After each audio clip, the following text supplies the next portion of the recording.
내일 그 청와대 회동이 있잖아요. 예. 자유한국당 홍준표 대표 또 안 가겠다 얘기를 하셨는데 왜 이러시는 겁니까? 네, 아까 제가 그 얘기 하기 전에 조금만 더 잠깐만 좀 추가할까요? 아까 시간 때문에. 예, 하시죠. 네. 이거 참, 아까 누구에게 유리하고 불리하고 이게 무슨 프레임이고 이게 분석을 저희가 했지 않습니까? 네. 뭐 평론가 입장에서 그 분석을 할 수밖에 없지만 참 싫어요, 이런 거 하기가. 네. 이게 뭐 도대체 과거, 조금 더 과거. 왜 자꾸 이렇게 거슬러 올라가는 그런 행태만 보이는지 예. 정말 답답해요, 정말 한마디로. 뭐 문재인 정부 현재 그 국가 안보 문제 때문에 북한 문제 때문에 상당히 발목이 잡혀 있는 건 인정하고 알고 있지만 정치권마저도 모두가 지금 다 과거 얘기만 하고 있고.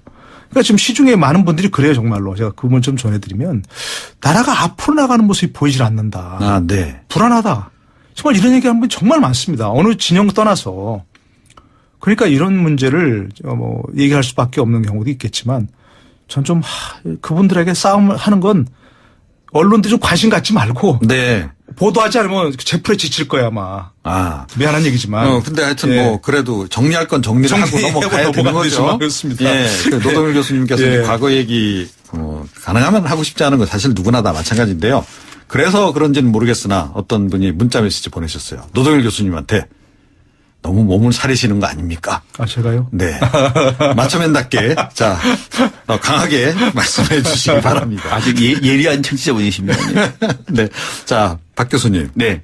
이게 홍준표 대표 이러는 거 어떻게 생각하십니까? 적절치 않죠. 너무도 적절치 않습니다. 제1야당 대표한테 국민들이 기대하는 바는 더더욱이 보수를 자처하지 않습니까? 네. 안보, 즉 우리나라는 정말 외교가 총체적으로 지금 난국입니다. 북한과 미국 얘기를 보면 물론 아직은 말폭탄 얘기를 합니다만은 거의 전쟁 직전까지 가고 있어요. 말폭탄으로는. 그렇죠. 심지어는 B1B 폭격기 보셨죠? 북한 쪽으로 거의 지금 가까워 있습니다. 이런 상황입니다. 이런 상황에서 북한에서는 또 지금 선전포고라 그래요. 하무다도는 쏜다 그럽니다. 자, 그러면은 이런 상황에 안보 문제가 보수 정당이라고 얘기하면은 먼저 탈락해야 됩니다. 네. 그런데 오라고 하더라도 못 가나 우리는. 우리 적폐청산 대상이라면서 또 내가 왜 원오브 대미야. 1대1로 만나. 이거는 제1야당 대표로서요. 솔직히 말해 부끄럽습니다. 이러니까 대한민국의 자꾸 미래를 못 가고 과거에 발목이 잡히고 있는 거예요. 네. 몸이 아프면은 그 아픈 걸 진단해서 잘라내야 되는 것이죠. 저는 그런 면에서는 적폐청산밖에는 우리 한국 정치가 미래로 갈 수 있는 길은 아직은 없다. 그런 생각을 그도 확인합니다. 노동일 교수님. 네. 지금 이제 박 교수님께서 미래로 못 가고 있는데 홍준표 대표도 좀 기여를 하고 있다. 얘기를 하셨어요. 그건 조금 뜬금없는 짓한 것 같고요. 이제 그건 아닌 것 같고 그 관계 물론 좀 전혀 틀린 말은 아니시겠지만 동의할 수는 없는 부분이고요. 네. 홍준표 대표 나름대로 정치적 의도가 있겠죠. 그렇겠죠. 이제 그걸 통해서 이제 일부 사람들은 박수를 치는 분도 있을 것이고 지지하는 분도 있을 텐데 아마도 많은 분들이 좀 의아하다 생각을 할 거예요. 굳이 그렇게 해야 되는가. 본인이 협치를 강조했고 안보 위기를 강조했고 한다면 예를 들자면 그 안보관이 전혀 다른데 만나서 못하냐. 그럴수록 만나야죠. 네. 제가 생각하기엔 잘 모르겠습니다만 문재인 대통령도 대통령 되시고 나서 예를 들어서 시중에 지금 문재인 정부의 정책 특히 안보 문제나 이런 것 관련해서 완전히 반대되는 의견들 별로 잘 보고 안 할 거려. 솔직히 그렇지 않습니까? 좀 그런 건 없지 않아 있겠죠. 그렇죠. 네. 그러면 홍준표 대표 만나서 정말 지금 장외에서 하는 얘기들 있는 그대로 변절해서 하라는 얘기입니다. 네. 그 문재인 대통령이 기분 나쁘다고 아마 나중에 무슨 보복을 한다든가 그러지는 않으실 것 같고 제가 보기에는. 그렇죠. 설사 그렇다 하도 지난 대선 때 본 것처럼 토론에서 본 것처럼 본인 스스로 무슨 스트롱맨 또는 마초맨 이렇게 강조했으니까. 네. 그런 얘기 거침없이 할 수 있는 그런 성격일 것 같고 제가 보기에는. 그래야 마땅한 것이고. 네. 아니 그런데요. 네. 그렇게 그러니까 하는 게 오히려 바람직하지 않을까 자기는 싶어요. 할 얘기 있다. 그러니까 1대1로 만나자. 그러니까 독상 차려달라 얘기 계속 하잖아요. 왜 글쎄, 아무래도 100몇 석 되는 그 거대 야당 대표가 6석 되는 정의당 대표하고 같이 겸상받는 건 싫다. 그런 점도 아마 있을 것 같고. 네. 감정적인 문제일까요? 그렇죠. 이제 바른정당, 국민의당 이런 분들 이렇게 같이 다 만나면 전부 다 그 존재를 인정해 주는 게 돼버리니까. 네. 본인 싫다. 그런 어떤 본인만의 존재감일 수 있는 것이고 아까 얘기하신 대로 원 오브 댐이라고 이렇게 칭하고 싫다 생각할 것이고 그런 말도 했잖아요. 15명 만나서 무슨 얘기하냐. 5분씩 얘기하면 다 시간 다 갈 것이다. 근데 저는 네. 그때로 생각했어요. 그러면 원내대표 만나지 말자고 해라. 지금 그렇게 얘기했잖아요. 지금 오늘 그 최종 그렇죠. 결과가 예. 원내대표 대표들만 대표들만 만나자. 예. 그렇게 전 역제안을 하라 그랬어요. 근데 제가 뭐 모르겠습니다. 역제안을 했는지 모르겠는데 누군가가 그래서 지금 원내대표 만나기로 했잖아요. 그리고 역제안을 또 뭐 하면 의제 제한하지 말고 그리고 시간 제한하지 말고 만납시다. 이렇게 제안을 하면 네. 청와대에서 그 어느 정도 받을 수 있지 않을까요? 아니, 노 교수님. 예. 홍준표 대표를 만나고 싶은 마음이 없는 거예요. 아니 글쎄 이제 그러니까 뭐 만나고 싶은 마음이 마음이 없다 보니까 이런저런 온갖 얘기를 다 아니, 하고 있는 어떻게 거죠. 아세요? 근데 1대1로 하면 만난다 아니, 지난번도 안 했잖아요. 만났잖아요. 지난번도 수해 왔다가 안 만났잖아요. 아, 근데 1대1로는 만날 생각이 있다는 거 1대1로 아닙니까? 만나면 다른 두 야당이 가만히 있겠습니까? 그러니까 청와대에서 안 만나줄 줄 알고 우리의 존재감을 부각시키기 위해서 역제안을 해보는 거예요. 근데요. 그러니까 그 연장선에서 그러니까 독상을 이렇게 받으면 도대체 무슨 얘기를 하려고 그러시는 걸까요? 독상 받으면은 글쎄요. 아마 안보 문제 가지고 공방전 펼치다가 바깥에 나와가지고 문재인 정부 또 때리겠죠. 아, 그럴까요? 뻔하죠. 개인적인 문제 아니고요? 개인적인 문제는 저는 아니라고 봅니다. 저는 뭐 이종훈 박사님이 조금 그런 걸 고민하고 계신 것 같은데 저는 그 정도는 아니라고 보여요. 아무리 홍준표 대표가 그렇다고 하다 그건 아닌 것 같고 그러니까 쉽게 받을 수 없는 카드를 던지면서 존재감을 부각시키고 또 딱히 안보 문제를 논의하는데 안 갈 명분이 없잖아요. 하다 네. 보니까 가게 갈게 그러면 일대를 만나자. 역제안을 하면서 마치 마음에 있는 것처럼 이렇게 전략적인 모성을 유지하고 있는 건데 그 앞서 제가 그렇게 보십니까? 과거 문제 아니 잠깐만요. 누구시냐 앞서 동의하지 않나 그러는데 아니 안보 문제는 대한민국의 미래 문제를 얘기하고 있는 겁니다. 미래 문제를 얘기하자 하는데 안 가요. 왜요? 적폐 세력 문제 때문에 적폐 세력의 대표라고 과거 문제를 발목을 잡고 있는 겁니다. 누가요? 제1야당 대표가 잡고 있는 거예요. 이거 동의하지 네. 않다니요. 저는 이 문제 때문에 쉽게 말하면은 적폐 청산하고 과거 문제는 홍준표 대표 관계가 없는 거예요, 사실은. 근데 홍준표 대표는 본인이 이 문제 때문에 못 간다고 그러잖아요. 그러면은 과거 문제를 본인이 지금 발목을 잡고 있는 거죠. 네. 그렇지 않습니까? 홍 대표 사실은 뭐 지금 요즘 나오는 자료 보니까 국정원에서 그 당시에. 본인도 피해자잖아요. 예. 그러게 말이죠. 근데 홍준표 대표 말을 가만히 뜯어보면은요. 그 마음속에 있는 게 그런 것 같아요. 적폐 청산한다 하면서 적폐 세력의 대표를 왜 부르냐 그랬어요. 네. 본인이 물론 적폐 세력이라는 말은 좀 부추지 않은 말이겠지만 그 대표를 자임하고 있어요. 아니, 자기가 뭐 실제로 대표잖아요. 아니 그러니까 자유한국당 대표라는 말이 아니고 네. 일종의 보수 세력을 나는 대표하는 사람이다. 이런 예. 식의 그 생각을 지금 자임하고 있는 거예요, 이게. 그래서 나는 문재인 대통령과 그야말로 1대1의 어떤 관계를 맺을 사람이지 많은 야당 대표들 사이에 하나가 아니다. 하는 네. 그게 분명히 마음속에 그런 것 같아요. 그 말이 그렇잖아요. 적폐 세력의 대표를 맞아요. 왜 부르냐 이런 식으로. 그러네요. 그러니까 네. 대표라는 그 말에 내가 보기에는 방점이 찍혀 있는 걸로 네. 생각이 돼요, 진짜로. 그러니까 청산해야 할 과거사의 일을 자신이 대표를 자처하면서 발목을 잡고 있는 거죠. 그렇지 않습니까? 그러니까 이거는 적폐 세력 때 또는 적폐 청산과 적폐 싸움 뭐 하여튼 이런 프레임에서도 홍준표 대표 쪽에서는 나쁘지 않다라고 판단하고 있는 거예요. 아, 네. 만약에 문재인 대통령이 알겠습니다. 그럼 1대1로 만나시죠. 하면 만날까요? 그러면 어쩔 수 없죠. 만나야 되죠. 그러면 이제 만나는 전략을 짜겠죠. 그러나 청와대에서 그렇게 나올 가능성은 거의 없죠. 거의 없을까요? 거의 없죠, 그거는요. 어떻게 보십니까? 아니, 그럴 수도 있는 거 아니겠어요? 그러면 저도 성격적으로 그렇게 권하고 싶어요, 차라리. 만약에 저는 우리 허를 찔러서 그럼 만나고 싶으면 1대1로 만납시다. 그러면 다른 야당에서 아까 반발할 거지만 네. 그럼 다른 야당 대표도 1대1로 또 만납시다. 얼마든지. 예.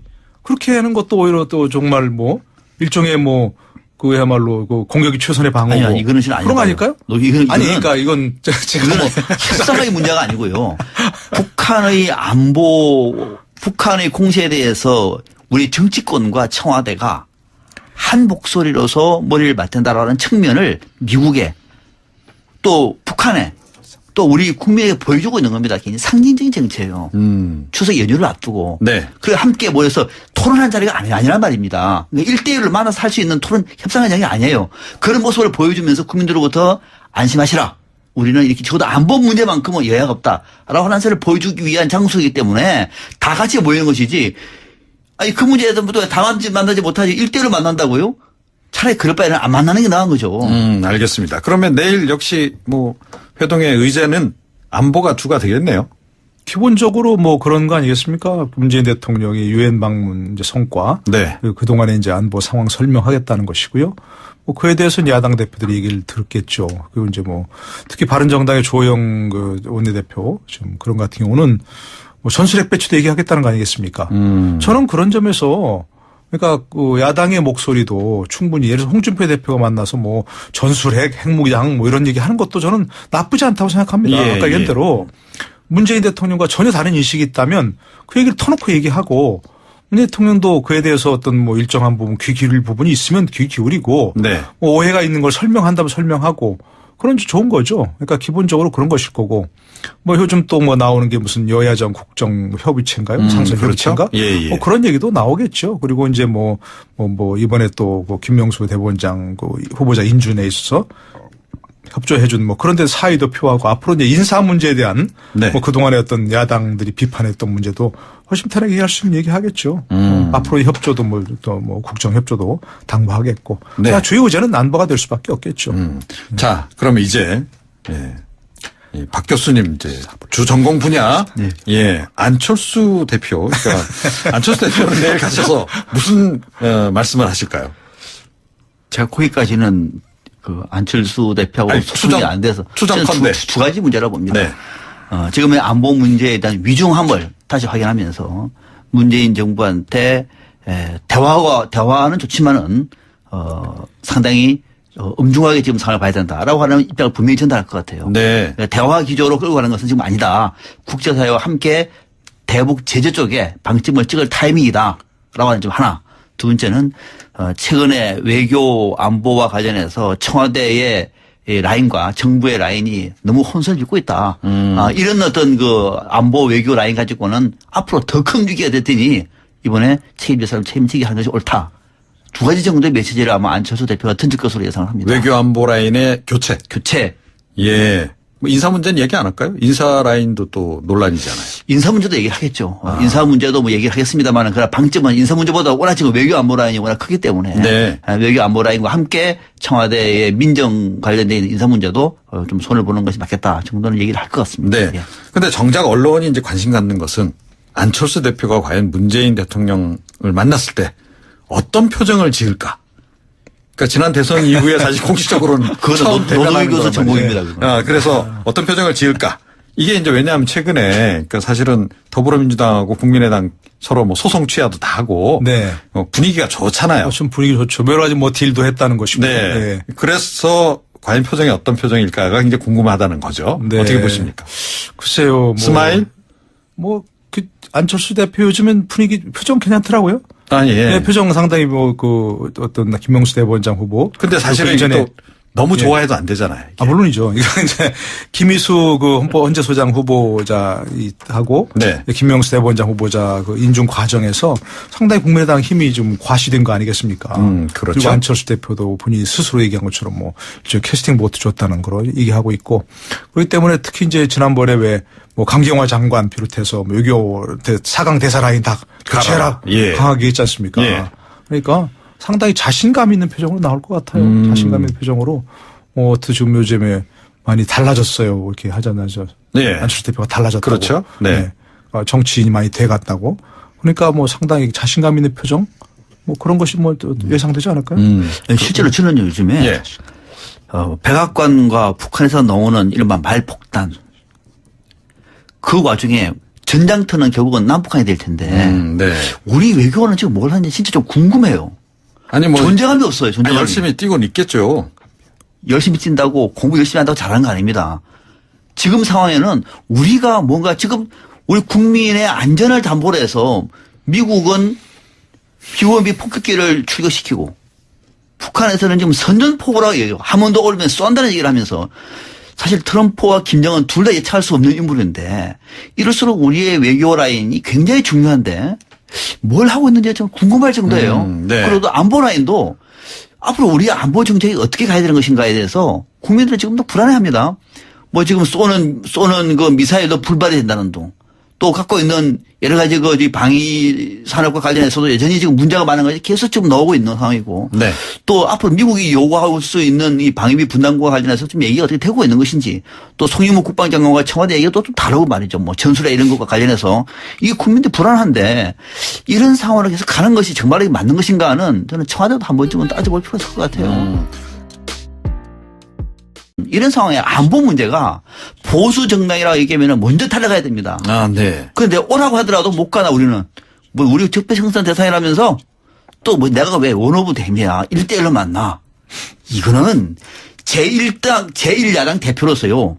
솔직히 말해 부끄럽습니다. 이러니까 대한민국의 자꾸 미래를 못 가고 과거에 발목이 잡히고 있는 거예요. 네. 몸이 아프면은 그 아픈 걸 진단해서 잘라내야 되는 것이죠. 저는 그런 면에서는 적폐청산밖에는 우리 한국 전체가 미래로 갈 수 있는 길은 아직은 없다. 그런 생각을 그도 확인합니다. 노동일 교수님, 네, 지금 이제 박 예. 교수님께서 네네. 미래로 못 가고 있는데 홍준표 대표도 좀 기여하고 있다. 이 얘기를 하셨어요. 그건 조금 뜬금없는 짓인 것 같고요. 이제 그건 아닌 것 같고 그 관계 물론 좀 뭐 전혀 뭐 틀린 말은 아니시겠지만 동의할 수는 없는 부분이고요. 네. 홍준표 대표 나름대로 정치적 의도가 있겠죠. 뭐 이제 그렇겠죠. 그걸 예. 통해서 이제 뭐 일부 사람들은 박수를 치는 분도 있을 것이고 지지하는 분도 있을 텐데 아마도 많은 분들이 좀 의아하다 생각을 할 거예요. 굳이 그렇게 해야 되는가. 본인이 협치를 강조했고 뭐 안보 위기를 강조했고 한다면 예를 들자면 내일 그 청와대 회동 있잖아요. 예. 자유한국당 홍준표 대표 또 안 가겠다. 얘기를 하셨는데 왜 이러시는 겁니까? 네, 그 아까 제가 그 얘기 하기 전에 조금만 더 잠깐만 좀 추가할까요? 아까 시간 때문에 예, 하시죠. 네. 이거 참 저 뭐 아까 누구에게 요리하고 불리하고 이게 무슨 프레임이고 이게 분석을 저희가 했지 않습니까? 네. 뭐 평론가 입장에서 그 분석을 할 수밖에 없지만 참 싫어요 이런 거 하기가. 네. 이게 뭐 도대체 과거 조금 더 과거. 왜 자꾸 이렇게 거슬러 올라가는 그런 행태만 보이는지 예. 정말 답답해요 정말 한마디로. 뭐 문재인 정부 현재 그 국가 안보 문제 때문에 북한 문제 때문에 상당히 발목이 잡혀 있는 건 인정하고 알고 있지만 정치권마저도 모두가 지금 다 뭐 과거 얘기만 하고 있고. 그러니까 지금 시중에 많은 분들이 그래요 정말로. 제가 그 부분 좀 전해드리면 나라가 앞으로 나가는 모습이 보이질 않는다. 아, 네. 불안하다. 정말 이런 얘기하는 분이 정말 많습니다. 어느 진영 떠나서. 그러니까 이런 문제를 뭐 얘기할 수밖에 없는 경우도 있겠지만 전 좀 그분들에게 싸움을 하는 공당, 국민의당 이런 분들 같이 다 만나면 전부 다 그 존재를 인정해 주는 게 돼버리니까. 네. 본인 싫다. 그런 어떤 본인만의 존재감일 수 있는 것이고 아까 얘기하신 대로 뭐 원 오브 댐이라고 이렇게 칭하고 싫다 생각할 것이고 뭐 그런 말도 했잖아요. 15명 만나서 무슨 얘기하냐. 5분씩 얘기하면 다 시간 다 갈 것이다. 근데 저는 네. 그때로 생각했어요. 그러면 원내대표 만나지 말자고 해라. 지금 그렇게 얘기했잖아요. 지금 오늘 그 최종 그렇죠. 결과가 예. 대표들만 예, 대표들만 만나자. 예. 그렇게 전 역제안을 해라 그랬어요. 근데 제가 뭐 모르겠습니다. 역제안을 했는지 모르겠는데 누군가가 그래서 지금 원내대표 만나기로 했잖아요. 그리고 역제안을 또 뭐 하면 의제 제한하지 말고 그리고 시간 제한하지 말고 만납시다. 이렇게 제안을 하면 네. 청와대에서 그 어느 정도 받을 수 있지 않을까요? 아니 노 교수님. 예. 홍준표 대표를 만나고 싶은 마음이 없는 거예요. 아니 글쎄 이제 그러니까 뭐 그 만나고 싶은 마음이 마음이 없다 보니까 이런저런 온갖 얘기를 다 아니, 하고 있는 어떻게 거죠. 아세요? 근데 홍준표 1대1로 대표 하면 마음. 만난다 아니, 지난번에도 안 했잖아요. 만났잖아요. 지난번에도 수해 왔다가 만났잖아요. 아, 근데 1대1로는 만날 생각이 있다. 1대1로 만나면 다른 두 야당이 가만히 있겠습니까? 그러니까 청와대에서 안 만나줄 줄 알고 우리의 그건 언론들 좀 관심 갖지 말고 네. 보도하지 않으면 제풀에 지칠 거야 아마. 아. 미안한 얘기지만. 근데 하여튼 예. 뭐 그래도 정리할 건 정리를 하고 정리하고 넘어가야 되는 넘어가야 거죠. 되지만 그렇습니다. 예. 그 노동일 교수님께서 예. 과거 얘기 가능하면 하고 싶지 않은 건 사실 누구나 다 마찬가지인데요. 그래서 그런지는 모르겠으나 어떤 분이 문자 메시지 보내셨어요. 노동일 교수님한테 너무 몸을 사리시는 거 아닙니까? 아 제가요? 네. 마초맨답게 자 강하게 말씀해 주시기 바랍니다. 아주 예리한 청취자분이십니다. 네. 자, 박 교수님. 네. 이 홍준표 대표 이러는 거 어떻게 생각하십니까? 아, 적절치 않죠. 너무도 적절치 않습니다. 제1야당 대표한테 국민들이 기대하는 바는 더더욱이 보수를 자처하지 않습니까? 네. 안보, 즉 우리나라는 정말 외교 뭐 총체적으로 지금 난국입니다. 북한과 미국 얘기를 보면 물론 아직은 말폭탄이긴 합니다만은 거의 전쟁 직전까지 가고 있어요. 말폭탄으로는. 그렇죠. 심지어는 B1B 폭격기 보셨죠? 북한 쪽으로 거의 지금 가까워 있습니다. 이런 상황입니다. 이런 상황에서 북한에서는 또 지금 선전포고라 그래요. 한 번 더 들어오면 쏜다 그럽니다. 자, 그러면은 안보관이 전혀 다른데 만나서 못하냐. 그럴수록 만나야죠. 네. 제가 생각하기엔 잘 모르겠습니다만 문재인 대통령도 대통령 되시고 나서 예를 들어서 시중에 지금 문재인 정부의 정책 특히 안보 문제나 이런 것 관련해서 완전히 반대되는 의견들 별로 잘 보고 안 할 거요. 솔직히 그렇지 않습니까? 뭐 좀 그런 건 없지 않아 있겠죠. 그렇죠. 네. 그러면 홍준표 대표 만나서 정말 지금 장외에서 하는 얘기들 있는 그대로 변전해서 하라는 얘기입니다. 네. 그거 문재인 대통령이 기분 나쁘다고 아마 나중에 무슨 보복을 한다든가 그러지는 않으실 것 같고 제가 보기에는. 그렇죠. 설사 그렇다 하도 지난 대선 때 본 것처럼 토론에서 본 것처럼 본인 스스로 무슨 스트롱맨 또는 마초맨 이렇게 강조했으니까. 네. 그런 얘기 거침없이 할 수 있는 그런 성격일 것 같고 제가 보기에는. 그래야 마땅한 것이고. 네. 아니, 그런데요. 그렇게 그러니까 하는 게 오히려 바람직하지 않을까 자기는 싶어요. 할 얘기 있다. 그러니까 1대1로 만나자. 그러니까 독상 차려달라 얘기 계속 하잖아요. 왜 글쎄, 그럴까요? 아무래도 100몇 석 되는 그 거대 야당 대표가 6석 되는 정의당 대표하고 같이 겸상받는 건 싫다. 그런 점도 아마 있을 것 같고. 네. 감정적인 지난번에 문제일까요? 그렇죠. 이제 바른정